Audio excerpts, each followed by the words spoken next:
suffering casualties that would have broken entire star systems. And then, watch this.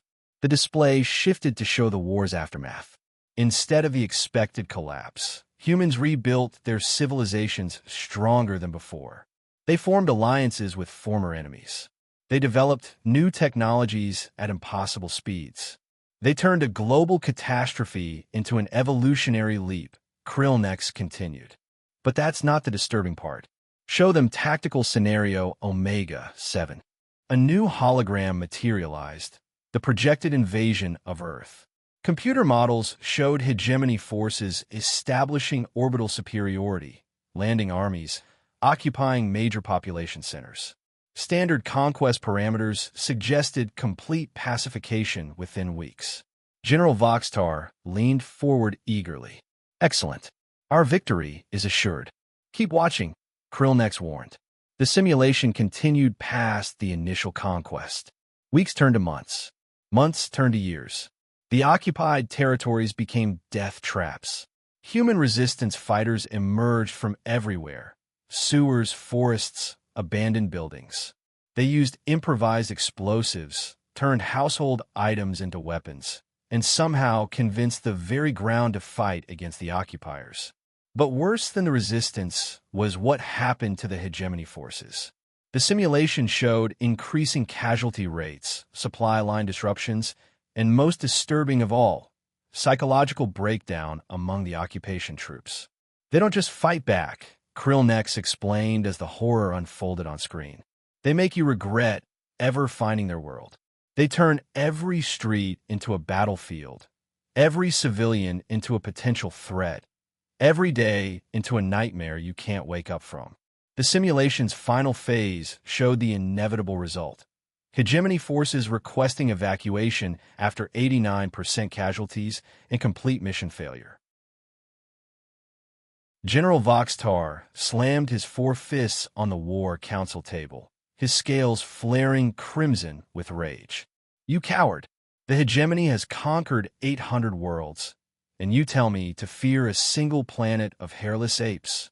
Ambassador Krillnex remained perfectly still, his ancient eyes never leaving the holographic display of Earth floating between them.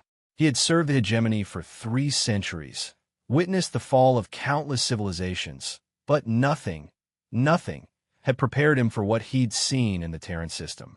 General, I have observed 17 species surrender when faced with our might. I have watched proud warrior races kneel before our fleets. I have seen entire civilizations choose subjugation over extinction. His voice carried the weight of those memories. Humans are different. Different how? Snarled Commander Threshka, her bioluminescent patches pulsing with skepticism.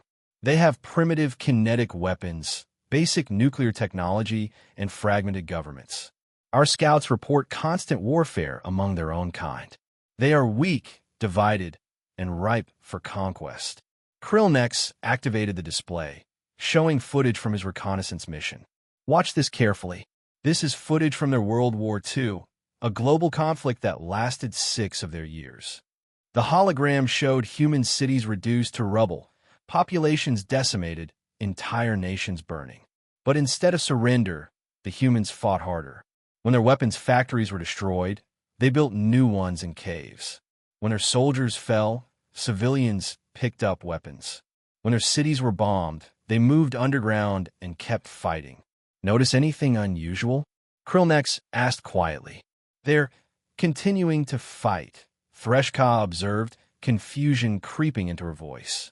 Even after suffering catastrophic losses. Precisely.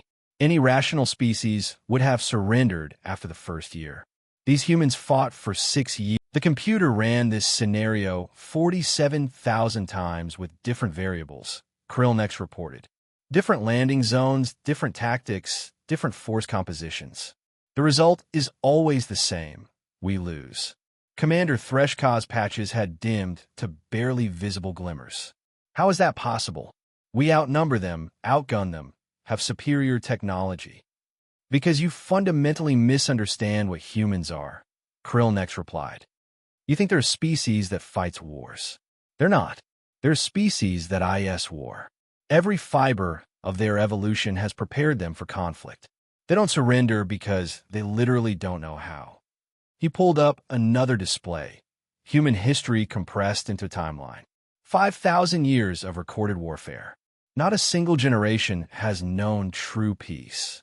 They've been fighting each other continuously while simultaneously exploring space, creating art,